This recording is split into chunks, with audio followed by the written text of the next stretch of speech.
looks like we are live. It looks like we're live. We got Black Jaded Wolf Uncaged. It looks like we're going to be episode 12 of Black Jaded Wolf Uncaged. Woof, I can't believe we got a dirty dozen, as they say. We had to come on here. We had to talk because we did Mint, and we got to do a recap of Mint, and we had to talk about the East Coast National coming up, and I'm sure there's a whole bunch of other fun stuff. So without further ado, it is Black Jaded Wolf Uncaged, and we have none other than Black Jaded Wolf. Talk to me. What do you think about Mint? Good. How are you? It was fun for me. A lot of drinking, but let's cross that off. But it's a good combination of meetings and if you have any agenda, talking to Fanatics or Tops or Panini, to get some issues out, I think it's a good area to meet. And another thing that's also good is there's so many new apps platform that you could use there, and you could literally test it out. Yep.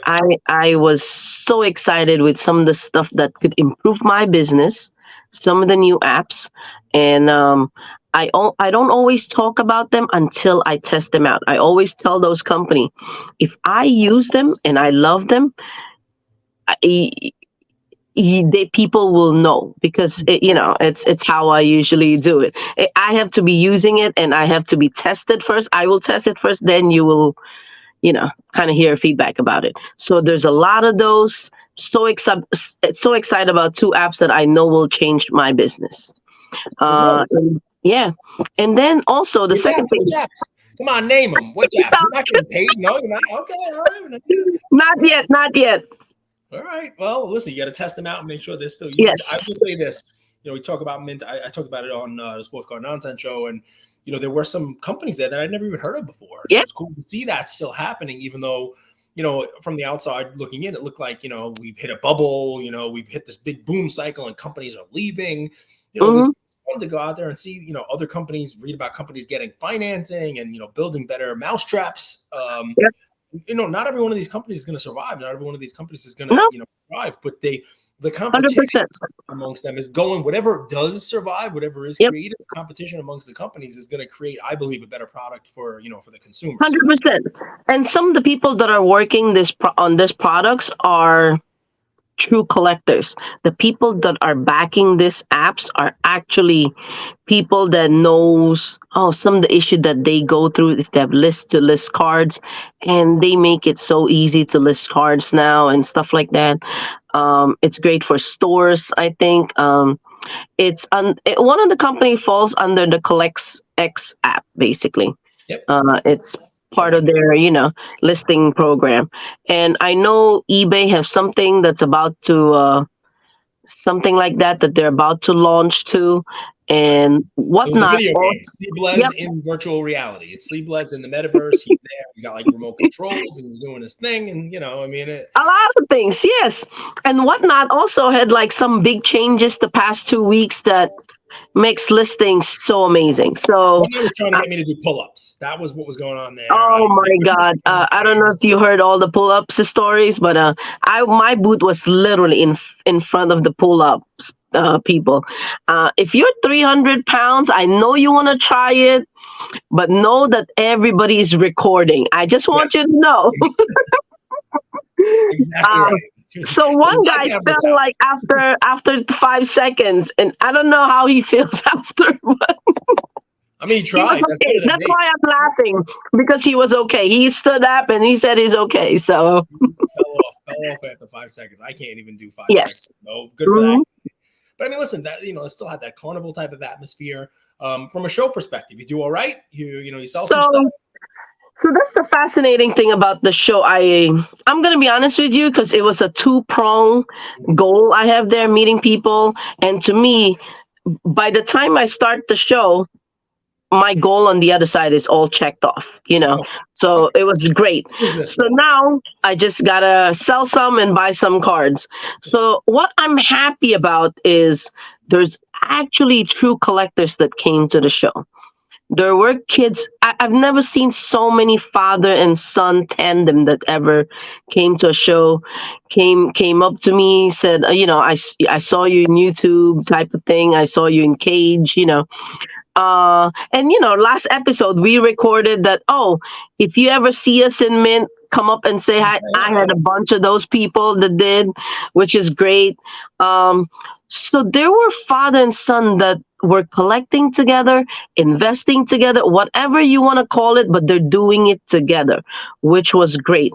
So one of the kids said he saved his holiday money and told his dad he wants to come to Mint because it was exactly on his off week. So that was When I very had fun to hear.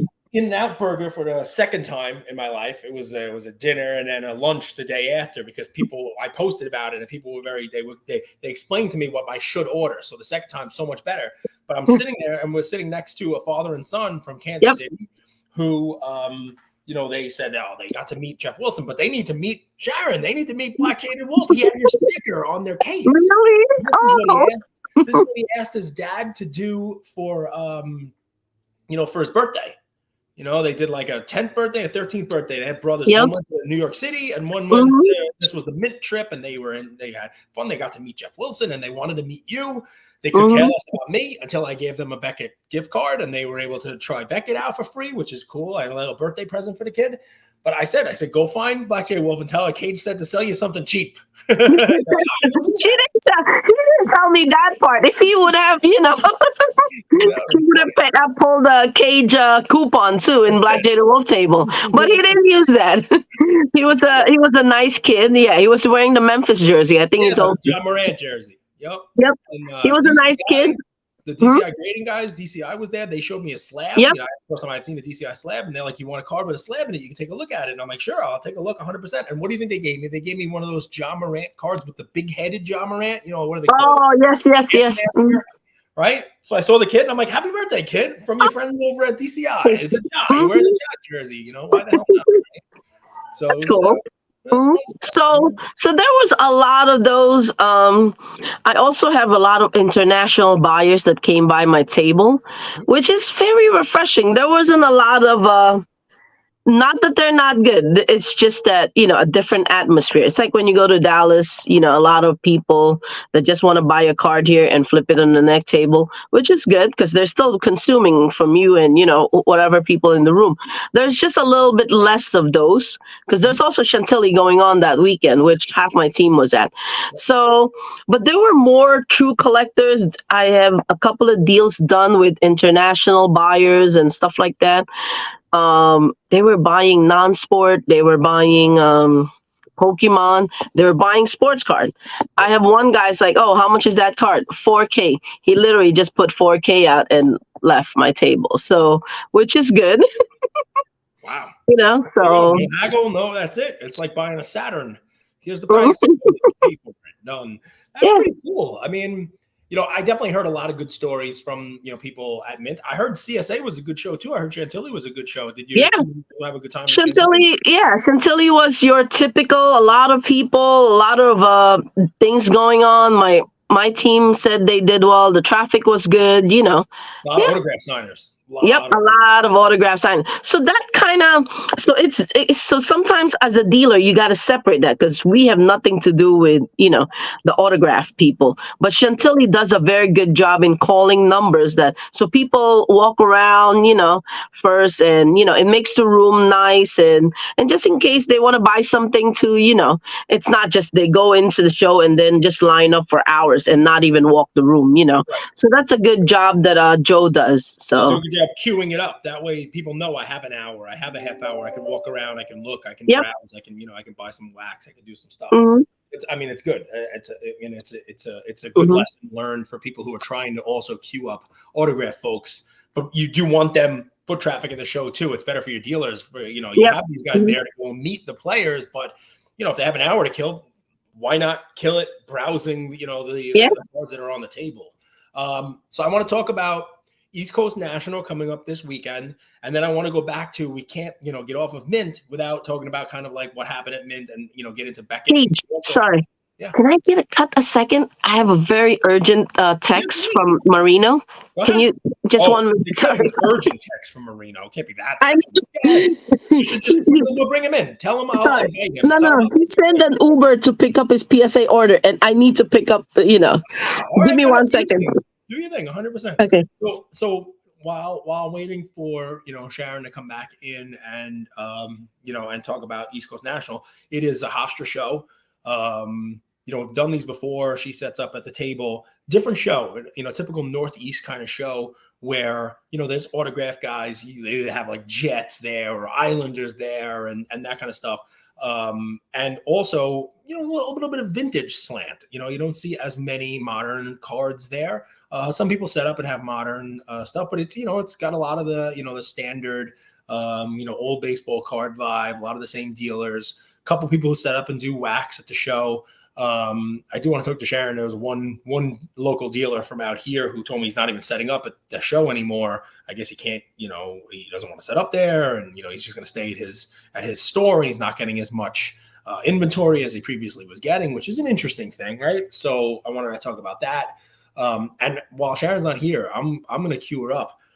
I want to know her thoughts about, what Beckett did at Mint. I want to know what she would have told them ahead of time, whether or not she has signed up to give her input, going forward to Beckett, what she thinks about the announcement, how it was done, and that kind of stuff. Because, people come to, folks like Black Jaded Wolf because, she's going to give them the truth, more importantly, but in addition to that, it's going to be, she has a user base, right? So, she has people who grade with Beckett. She has people who have cards in Beckett. And, people are going to tell, all right, well, this move was stupid. This move was good.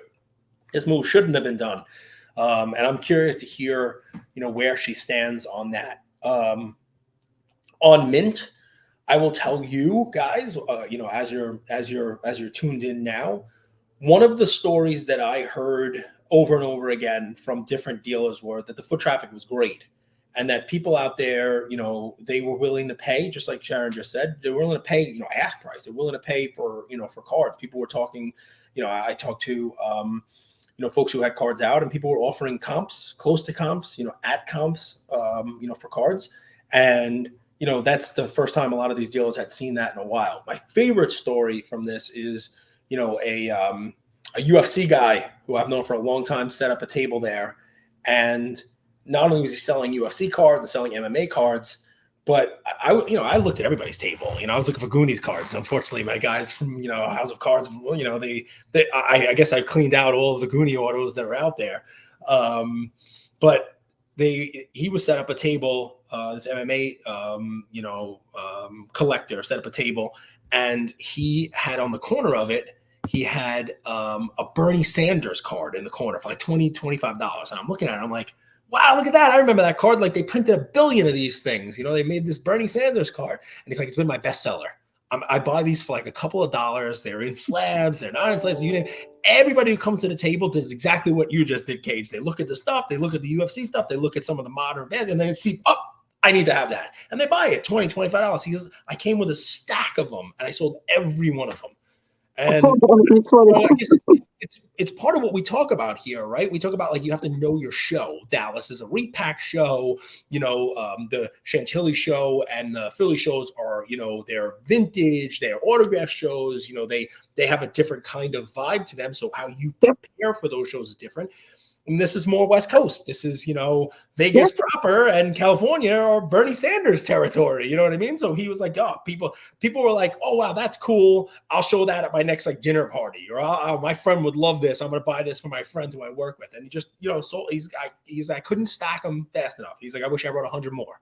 Pretty crazy. That's Bernie funny.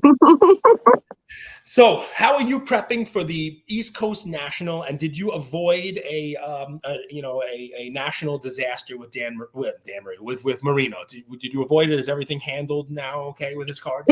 Yeah, it was just a PSA pickup and stuff like that. So. So prepping for this show, right? It's different East Coast National than other shows you go to. What do you do different to prep for this one? What are your expectations, and what makes this? Obviously, it's playoff time too, and it's perfect time to sell your Knicks stuff because tons of Knicks fans in New York, and the Nets too are both in the playoff. So I usually sell a lot of lower end stuff in New York. It's very affordable because this show, there's tons of kids that goes to, attend it. So I have a lot of like affordable 30, 40, few dollars, like, slab that, of RJ Barrett and all those guys. But I also, Brunson, Al Bridges, yes, Grimes. Mikal Bridges, Cam Johnson was playing well, Um, who else? And then not only that, the New York, baseball just started too, so it's great for the hobby overall. Pete Alonso was like, I think, tied in home run right now. Um, and Giancarlo and Judge are starting the season well. So all the New York hype is starting. And then next month, my favorite WNBA is about to start too. So I gotta rep my WNBA. Good. So I mean, smart here. The Knicks and the Nets will probably be in the playoffs during the show and Yes. out of the playoffs Oh, soon thereafter. So you might as well sell their stuff, right? yeah, and the Rangers about to start. They have 1 week left in hockey, but they're gonna make it. I think the Islanders is tight. I'm not sure if they're gonna make it. They're hanging in the bottom. So, but it should be a very crazy 3 weeks in New York if there's any shows and stuff like that. Yep. Mhm. A lot of teams in the playoffs. It's been a while since we've had Yeah, some playoff success. And I'm not saying any of these teams actually make deep runs, but you don't need that when the show's no, happening. They're still alive, and you're looking to capitalize on sort of yeah. the low end And stuff. sometimes it's better to sell while people are prospecting, Mhm. than because you might not sell at peak, but you also have more variety of teams to sell. All the players pool, anybody that you think are sleepers are selling well right now because all they need is a good game. So it's like yesterday before the game versus the Lakers, everybody, Anthony Edwards stuff went up Right. a little. I sold a couple of Anthony Edwards, and then after his showing yesterday, I was very shocked. But it's not done yet. They still have We got one another more game, game. right? Yeah, They still play and whoever wins what Oklahoma and the Pelicans tonight, right? They got to yes, play against Minnesota. yes. So. But I'm very brutal on if a kid that projected to be a superstar shouldn't have a less than 10-point game. I just think superstars, team that needs guys that should be carrying the team, can't have a 10-point game. I'm with you, It's especially with Gobert out and McDaniel's breaking his hand and kind of yep, like the exactly. kind of was an overtime game. Yep. You got to figure he's So gonna have opportunities. And they listen, that team went on a run. They were up by 11 at half. I think it was yeah. 64 at half. There, Minnesota was in the lead. You figure it, Mhm. Edwards would have had a big part in that. But I know what you're saying, and it's but can I apply the same thing though? Sometimes general stats like numbers are not enough. Like, would you be fearful of Luka cards now? Because even though he averaged his second best scoring in the league and averaged almost 33 points a game, team didn't make the playoffs. Did that I, worry? I'm not worried, but I know his stuff is gonna. But I'm also very patient. Um, you could see the team is just not ready to make any run. I mean, the team has no defense. They build the lead when Kyrie and Luca sits. It's like the lead just disappears. There's no consistency besides Luca and Kyrie. That's my issue, and the team also traded guys that Luca kind of banks on.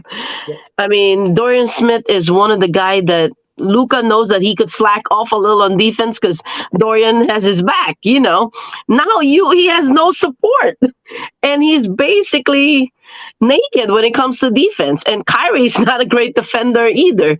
So you're talking about two guys that could score. You gotta have at least like a decent center that could guard the basket if you're gonna go do it that way.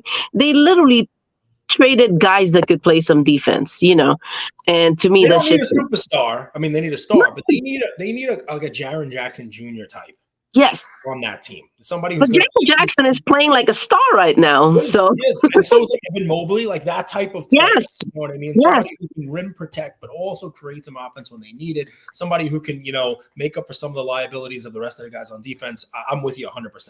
I know they get criticized a lot for tanking, or the last few two games. I think they were looking at their odds. Once Memphis clinch, OKC is not going to see the starting lineup.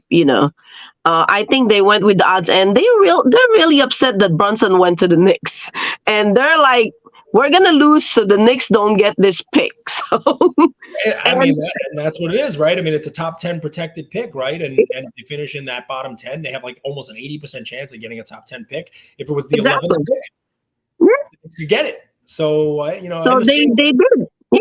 And there's a few guys, if they could get any of the top 5, 10 pick, I mean top 5 pick, I think they're.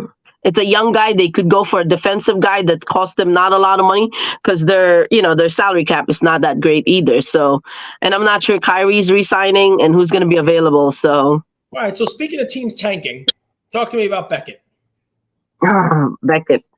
Well, you Um, admit Beckett made, some crazy announcements. They did all that stuff. Give me your read on it. I was very supportive of the initial. I was about to post, before the leak, that there was a BGS 10. I kept it to my chest for a while. For like, I knew it was coming for like a few months. I talked to them about ideas about going into the pristine, not pristine, but BGS Gem Mint plus 10, basically. So I talked to them. I think anytime you could add value to your asset, I think it will help your customer base and it will help your company in the long run. You will always get some negatives because this hobby hates changes. This hobby just hates changes. It's especially changes that, I don't know, people are not comfortable with, you know. And to me, they knew that they were gonna get some flack, and they did. With the memes of like, oh, they can't add nine. How does a 9.5 add up to a 10? And to me, those are just number guidelines. To me, that's a, if you're a company and you say that's a 10, that's a 10. That's your company. Shouldn't change on that. And I know their intention was good. It's just the execution in the end, and they changed it a little on Friday, and then they put the bottom part.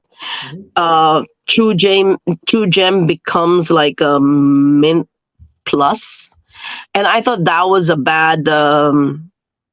I don't think they thought about it initially, and then that's why the Saturday they put a pause. I thought the pause was. I'm not sure I fully agree with the pause because it kind of shows that you don't know what you're doing. But I think the intention initially on Thursday coming into the event was positive. Um, but from there, and I know they're taking a step back now, they send out the surveys. I don't know if people got the surveys. I got mine. I don't know if you got yours.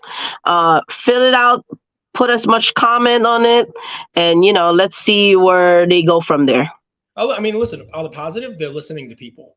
Here's my Yes. take on it, right? And I would say this to Beckett right now. If they were here, maybe we'll have a chance to talk to Beckett and tell him this. And I hope that they do put the surveys out there and they take sort of like a majority rules, because with the survey, what you're going to find out is what they found out already, which was they're going to post something and people are going to push back. They're going to swing the pendulum to the other side, and people are going to push Yep. back to the other side. Yep. So no Hmm. matter what you wind up doing. But really, where I go with that is this question: you have a company, you have a business. Have Hmm. you ever tried to solve a problem and then realize that there wasn't a problem to solve and that you were just coming up with a solution for the sake of a solution? Probably not. But that was the feel that I got from this, right? So Okay. ask you, right? Because you talk about 9.5 and the whole deal. What's the issue that they're trying to fix? Okay. So I do agree that there is a problem. Okay, I, so I what is think it? that because to me, that's why CSG came in, and within 3 months that they started their company, they changed it to a 10 right away. Right. I think the newer people that are coming in, and I do have newer people that are coming in. Oh, they look at, I showed them a Gem Mint 9.5, and they're like, oh, I don't want that. It's not a 10. Okay. I said, So tell me what the problem is. The problem is they want to have a 10 instead of a 9. yes, to them, 10 is just a better than a 9.5. in the optics, I mean, a regular person looking, I mean, we know it's the same. And to be honest with you, there's tons of people that made money on buying True Gem Plus and crossing it with PSA. And it's, You smartly brought up the CSG thing, which I'm sure Beckett wouldn't want to be thought of as copying what CSG did, because not copying. CSG It's came and they copied what Beckett was doing. But so what did CSG do? They came out with, there were some 9.5 as Gem Mint, like Beckett. 9.5 was Gem Mint, and they said, you know And then what? after 3 months, Copy that to a 10. So yes. when CSG came up with their 10, which now obviously is, what are the subgrades that add up to a 10? That, you know what? I need to do a little more research on that. There aren't any. There aren't any. Okay, so they took out all their subgrades. Beckett is the subgrades. I'm sure you could get subgrades whoever you want. PSA So that's the funny part. I didn't know that part of it that they took out. So that's smart of them. So Beckett told me, I won't say who, but Beckett told me that the subgrades is their biggest asset and it's their biggest issue right now too. Aha. So now I believe we've gotten to the meat, the potatoes, the dessert, Yes. and all the other stuff in between. The veggies, even if you want, right? Yes. Because here's the fun, right?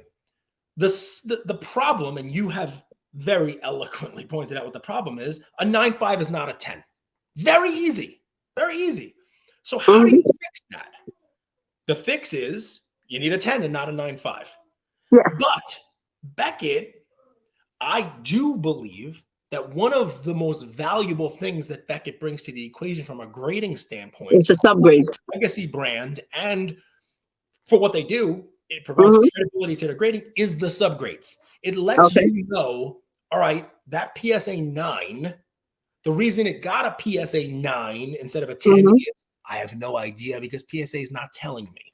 But the reason why this Gem Mint 9.5 got this grade, a 9 on the centering, is because of the centering, or it got a 9.5 on the edges because there was an edge issue. It provides an additional amount of detail to the consumer and an explanation as to why their car did not get a perfect grade. Okay.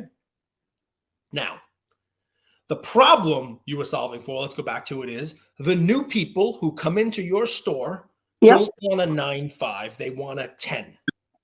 What Beckett, no matter which end of the solution they're going with, they're still going to have a 9.5 on their card. Yes. By keeping subs, you're going to have 9.5s. So the biggest problem, I believe, is that they have a problem, but their solution does not solve the problem. That, I believe, is the biggest problem we have, because the kids who come into your store, the people who are going to be put in a 10 in front of them, Gem Mint, and a 10 with 9.5 still on the Gem Mint, they're still going to pick the one that just says 10. Yes. It doesn't solve this problem. Not to mention, but if you make it into a Gem Mint Plus, we're not saying, so the addition, that's why they're naming it Gem Mint Plus, the 10. The other 10. So that means, so do we stick by, I don't agree with them saying Mint Plus, but I think they could find another name. Stay with the Gem Mint on the other ones and then just add, because now every dealer anyway, I need more on this because it's True Gem Plus, True Gem Plus Plus. Why not put that name in there? And people could actually legitimize, like, this is what the card is, and actually charge a certain amount for it, instead of a dealer saying, lottery. It's like, I got good sub on this, so I could charge more on this. And then I got a min gem on this, and I got to charge less. So I gotta tell you, all I think they're doing is just changing the 9.5 total to a 10. I don't think it will impact anything as far as secondary market. I don't think it gets rid of any of the questionability about the 9.5 Gem Mint grade. You're just now having a Min Gem 9.5, a True Gem 9.5, and a Gem Plus 9.5. They're now, that Gem Plus is going to have a 10 on it. It's still got the same subgrades. The True Gem is going to be, who knows which way they're going to go. But newer people are coming in would want that 10 instead of a 9.5. But it still has 9.5s on the subs. I understand, but they're the only company that's putting, but it's still a 10. At the end, people see the jumbo 10 instead of the subs. You know what I think they should do? Here's my Okay. survey. I'll fill it out for everybody to hear online. I think keep the black 10 with 4 10s. Yeah. I think the Yeah. gold 10 with 3 10s, right? I think that's what Mhm. they do. I think they keep the 9.5 gem mint with 4 9.5s, right? True. And keep the Okay. 9.5 with Yep. min gem, 9.95, just like they have it. But they do a 10 slab for cards that have 1 10 and 2 10s, and they don't put subgrades on it. And the It's just a gem 310s, mint 10. 310 stays with pristine. 310 stays a gold 10. 2 Okay. 10s and 1 10 is a gem mint 10 without the subgrades. You want the subgrades, we'll give you the subgrades or whatever it may be. But you know what? Now you have what if we're really solving a problem of the new kids coming Mm-hmm. in want to see a 10 and they're Mm-hmm. buying PSA and they're buying CSG and they're buying SGC because of a 10, they're not caring what the subgrade is. Whatever it is that you are going to give a 10, and you can put all 4 9.5s in if you want to also. I don't care if that's the way they're going to do it. But Mm-hmm. you should have a gem mint 10 without subgrades because that's what everybody else has.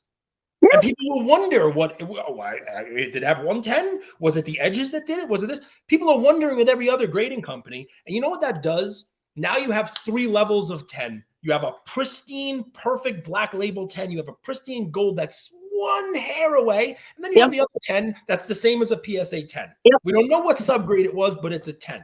And then you have your min gems. You have your 9.5. Yep. You have whatever it is that's below Not min gem. That's the thing. whatever it Min is.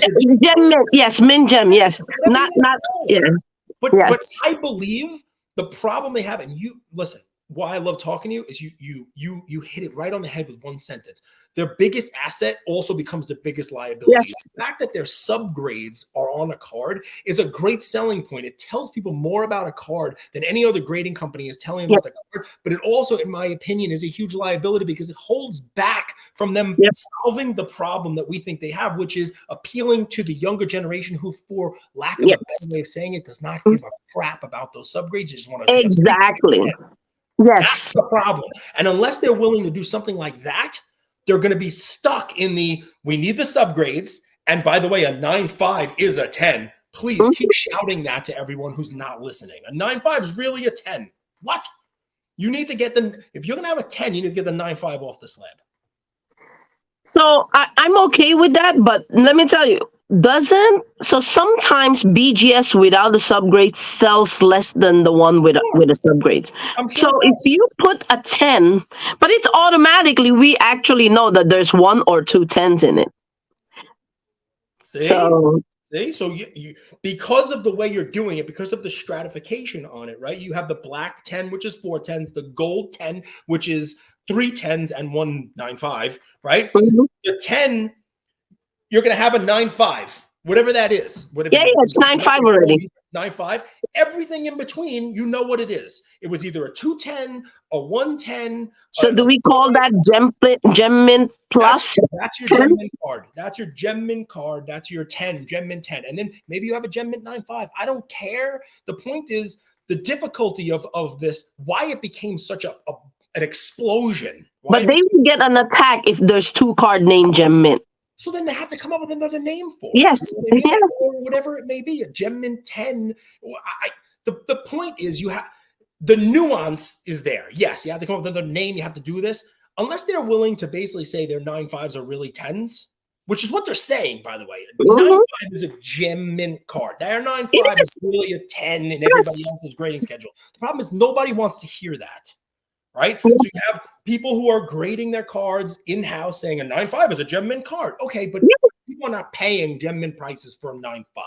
People want to see a big, fat, shiny 10. So how you label it, what you call it, that's great. You got to make sure you're not killing the value of min gem cards, right? That's what I told them. You can't devalue people's assets already, and this change needs to improve people's value. In addition, what happens there is you now have this fleshy 10 that is comparable to a PSA 10. You're not devaluing the gold and the black because there's a premium on those because those cards are pristine cards. They remain pristine cards. You have this other middle here. You almost have to give less detail on the card because what my problem was with it, and I guess maybe I'm the only person thinking about this, is PSA 10 is their top card. That's Yep. it. You get a PSA, you give a card. That's That's it. the best card. Yep. It's unimprovable. Now, we all know there's a difference between what is and isn't a PSA 10, but it's an unimprovable card. You can't get better. My 10, your 10. You want to say one's nicer? You want to put Mike Baker licking the card or whatever he does with it? Great. There's some nicer 10, sure. But a 10 is a 10. You can't get higher than a 10 from any of these other grading companies. With what these guys were doing, you had the black 10 with 4 Yep. 10s. You had the gold 10 with 3 10s. Then you had a Gemmin 10 that had 2 10s, a Gemmin 10 that had 1 10, a Gemmin 10 that had no 10s. 9.5. That's the 5th Okay. 10. You can have a Gemmin 10 that is their 5th highest graded card by subgrades. And people are going to do that when they see the subgrades because that's what they're doing now. They do it with the 9.5s. There's a price stratification between Exactly. Min Gem, True Gem, and Gem Plus. It would just be moving that up into the 10s. So now you can monetize that. That's what I mean. You know, and I think it's just them. I think they just initially botched it the first day and they panicked and they didn't follow their execution basically. And you know, let's see. Hopefully they re-strategize and you know, hopefully they could get it done. But own it. Do whatever it is you're going to do. Explain why you're doing it because I think you've pointed out exactly the issue they're trying to solve for.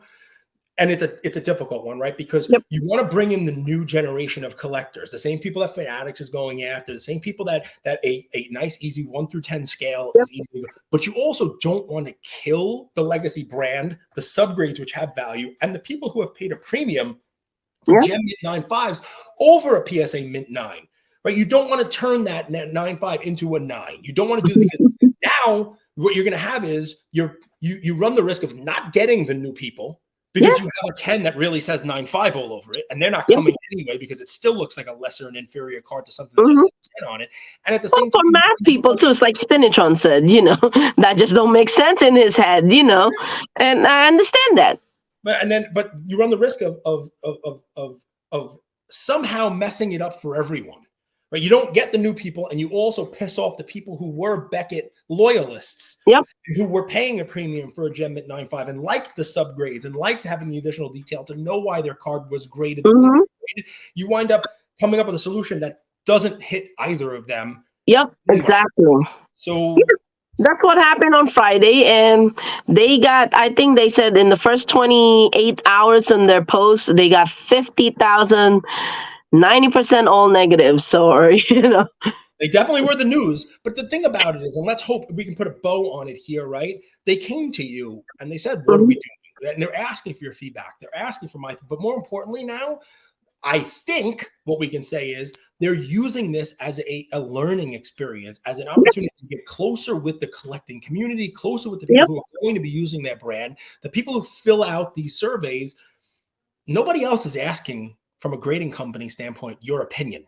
Nobody's asking for your feedback, for your buy-in, and no one's out there saying, what do we want? What do you want to see in what we roll out? And we're going to try to make the masses happy with this. Take that opportunity. It's very easy to wait on the sidelines for someone to roll something out and then throw stones at it and say, this is dumb. It's a little harder to actually make your voice heard. You know what I mean? Exactly. Contribute. And I always loved the Beckett brand. You know, it's just the last few years I was forced to, because at the end of the day, people want to see what their asset has to bring a certain numbers because of, you know, which is auction houses and stuff. And PSA is bringing the bigger numbers. So that's why you know, people went there. It's not just because, PSA is a better slab or anything. I love the Beckett slab. They're very sturdy, you know, and the subgrades, like you said, I was willing to spend more money before to give it to Beckett first to see if I get a pristine or a black label, you know. I mean, it's part of the game, basically. I think they bring a PSA black label will always outsell any PSA 10. So there's not even comparison to that. So to me, it's just correcting their brand, correcting how to see. They want to see more slab, bigger cards in their encapsulate in their BGS holder, and you know they got to correct it basically. And they gotta make it accessible to customer, and you know, listening, have your say, mm-hmm. right? And, and if you have the opportunity to have your say, why not? Maybe listen to you. You know what I mean? And then instead of complaining, you're saying, all right, well, they actually took some of my advice. They've Yes. folded this into what they're doing, and you can't make everybody happy, but when you have an opportunity to be heard, be heard. Yep. So I mean, that's my take on it. I get a little heated. Yeah, What else you good. got for me? You want to wrap it up? Yeah. 40 minutes. So listen, guys, this may be the last, episode that we put out there of on the Luca Nation Network. So, it's a fitting end to have, my favorite show here, Black Jaded Wolf Uncaged. I hope Sharon and I can continue this show on whatever platform, wherever it's going to be, even if we have to do like an Instagram live and answer some questions or do whatever. People should comment. So let's see if how they want us to continue. So Drop some comments, throw some DMs, throw us some messages also, and let us know what you think. I mean, I love this show. I love chatting with you about shows. I think it brings a different spin on the hobby, right? I mean, nobody really talks about how they prep for shows, what the shows are like, the difference between the shows. I've learned more in the 12 episodes I've done with you than in 900 and whatever other episodes I've done, yelling and screaming and all the other fun stuff. So, I definitely don't want it to go away. As far as the main channel, I won't be doing any more episodes on that. There's been a lot of guessing being done, a lot of fun, people putting posts out there and stuff like that.